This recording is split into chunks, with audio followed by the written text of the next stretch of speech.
അങ്ങനെ കാലടിയിലേക്കുള്ള യാത്രയിൽ താമരശ്ശേരി ചുരം ഇറങ്ങിക്കൊണ്ടിരിക്കുവാണ്. അപ്പോൾ ബ്രദർ വാഴക്കൊലയായിട്ട് ലോഡും കൊണ്ട് പോവാണ് കോട്ടയത്തേക്ക്.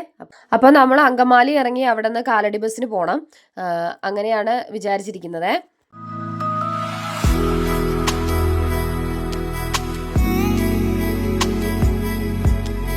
യാത്രക്കിടയിൽ കണ്ട മറ്റൊരു കാഴ്ചയാട്ടോ, കട്ടൻസ് വളരെ വൃത്തിയായിട്ട് തന്നെ അടുക്കി വെച്ചിട്ടുണ്ടായിരുന്നേ.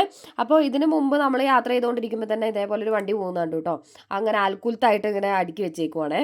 അപ്പോൾ ഇതൊരു ലോഡിങ്ങുകാരുടെ ഒരു കഴിവ് തന്നെയാണ് കേട്ടോ. വളരെ വൃത്തിയായിട്ട്, എനിക്ക് തോന്നുന്നു ഇത് പ്ലൈവുഡിന് വേണ്ടിയിട്ടുള്ള ലോഡാന്ന് തോന്നുന്നു. പാലക്കാട് പട്ടാമ്പിക്ക് അടുത്ത് കൊപ്പം എന്ന് പറയുന്ന സ്ഥലത്താണ് നമ്മളിപ്പോൾ ഉള്ളത്. അപ്പോൾ നമ്മൾ ഫുഡ് കഴിക്കാൻ വേണ്ടിയിട്ട് തട്ടുകട നോക്കി വന്നതാണ്, പക്ഷെ കണ്ടില്ല. അപ്പോൾ ഒരു റെസ്റ്റോറൻറ്റ് കണ്ടു. നമ്മൾ വണ്ടിയൊക്കെ സൈഡാക്കി ഇറങ്ങിക്കുവാണ് ഭക്ഷണം കഴിക്കാനായിട്ട്. പോപ്പിക്കുട്ടനും ഉറങ്ങിപ്പോയായിരുന്നു, പിന്നെ അവനെ എണീപ്പിച്ചു. അങ്ങനെ നമ്മൾ ഫുഡ് കഴിക്കാനായിട്ട് പോവാണ്. നോമ്പൊക്കെ ഉള്ളത് കൊണ്ടായിരിക്കണം തട്ടുകടയൊന്നും കണ്ടില്ല. അങ്ങനെ നമ്മൾ ബിസ്മി റെസ്റ്റോറൻറ്റിൽ കയറി. അപ്പോൾ അവിടുത്തെ സ്പെഷ്യൽ എന്നാന്ന് ചോദിച്ചപ്പം അപ്പോൾ എല്ലുകറിയാണ് കേട്ടോ. എല്ലുകറിയാണ് ഇവിടുത്തെ സ്പെഷ്യൽ. ഞാൻ ചപ്പാത്തിയും കുറച്ച് ഗ്രേവിയും കഴിച്ചു.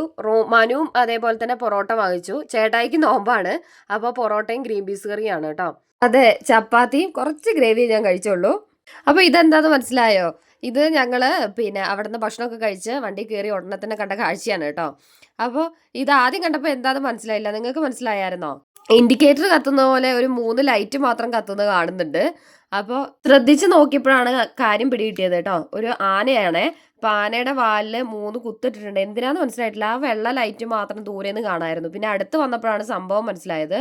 ആനയാണെന്ന് മനസ്സിലായ ആ സമയം മുതൽ പോപ്പിക്കുട്ടനെ വിളിക്കാൻ തുടങ്ങിയതാണ്. പോപ്പിക്കുട്ടൻ നല്ല ഉറക്കത്തിലാണ്, എണീക്കുന്നുണ്ടായിരുന്നില്ല.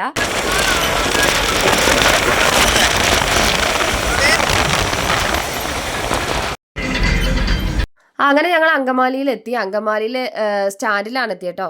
അപ്പോൾ അവിടെ അവനെ ഇറക്കിയിട്ട് വണ്ടി കൊണ്ട് പോവുകയാണ്. പോപ്പിക്കുട്ടൻ അടിപൊളിയായിട്ട് ഉറങ്ങി. ഇപ്പോൾ അതാ കോട്ടുവായൊക്കെ ഇട്ടിട്ട് എണീക്കുന്നുണ്ട്. അങ്കമാലിയിൽ നമ്മൾ കാലടി ബസ്സിന് കയറി നേരെ നമ്മൾ ഇവിടെ എത്തിയിട്ടുണ്ട്, കാലടിയിൽ എത്തിയിട്ടുണ്ട്. വണ്ടിയൊക്കെ സേഫ് ആയിട്ട് വെച്ചിട്ടാണ് പോകുന്നത്. അങ്ങനെ നമ്മൾ നേരെ പോകുന്നത് വിറക് ലോഡ് കയറ്റുന്നതിന് വേണ്ടിയിട്ടാണ്. അപ്പോൾ നമുക്ക് അങ്ങോട്ട് പോകാം. അപ്പോൾ ലോഡ് കയറ്റുന്നതും മറ്റു വിശേഷങ്ങളൊക്കെ അറിയുന്നതിന് വേണ്ടിയിട്ട് നമ്മുടെ ചാനൽ സബ്സ്ക്രൈബ് ചെയ്യുക. നമ്മളെ ഇഷ്ടപ്പെടുവാണെങ്കിൽ സപ്പോർട്ട് ചെയ്യുക. Okay, thank